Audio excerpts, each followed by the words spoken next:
السلام عليكم ورحمة الله وبركاته. السلام عليكم ورحمة الله وبركاته. ايه ده يا اسماء؟ استني، انت بتعملي ايه؟ بصلي. بتصلي ازاي؟ بتسلمي ازاي؟ السلام عليكم ورحمة الله. السلام عليكم ورحمة الله وبركاته. السلام عليكم ورحمة الله وبركاته. السلام عليكم ورحمة الله وبركاته. اه، غلط. ليه غلط؟ لان انت دلوقتي بتقولي السلام عليكم ورحمة الله لملك الحسنات وبركاته على اليمين، الشمال تقولي السلام عليكم ورحمة الله، لان الشمال ملك السيئات. فانت كده بتقولي له، لو بتقولي وبركاته برضو يبقى انت كده بتقولي له زدني من سيئاتي. انت عاوزاه يزيدك من سيئاتك؟ لا طبعا، يعني انا بصلي عشان دي طاعة وعشان ربنا ما يحاسبنيش، ازود من سيئاتي. ايوه، بنقلل من سيئاتنا وبنقلل من اللي ايوه، احنا بنعمله، حتى يعني انا كده الغلطات البسيطة. انا بصلي بالطريقة دي على طول كده، السيئات لا تكتبها لي خلاص كتير. خلاص، اللي فات وانت ما تعرفيش عنه حاجة، ان الله غفور رحيم.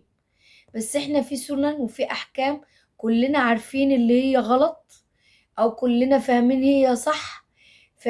فما نعرفهاش، او في حد يعني اتعلمنا غلط منه، فاحنا بنحاول نتعلم الصح ونعمل زيه. فانت دلوقتي انا بعلمك الصح. لما تيجي تسلمي بتقولي بعد التشهد الاخير السلام عليكم ورحمة الله وبركاته عن اليمين، عشان ملك اليمين يزيدك حسنات. بتقولوا له وبركاته يعني زدني من بركات الله وزدني من حسنات.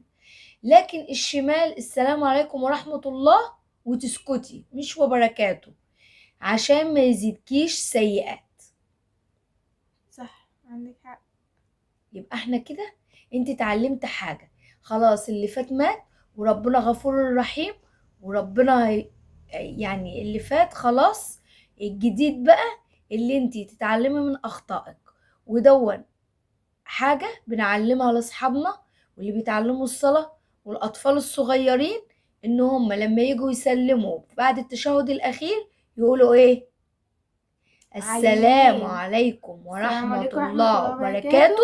على الشمال السلام عليكم ورحمة الله. يا رب يكون استفدنا. بقى كده، يا رب تكونوا استفدتوا. وماما مش عارفة تطلع معايا في الفيديو ده، بس انا اللي كنت بصلي وحابة نعمل الفكرة. فيا رب تكونوا استفدتوا من الفيديو الصغير ده، ويا ريت تقولوا لنا رأيكم في الكومنتات وما تنسوش اللايك. سلام.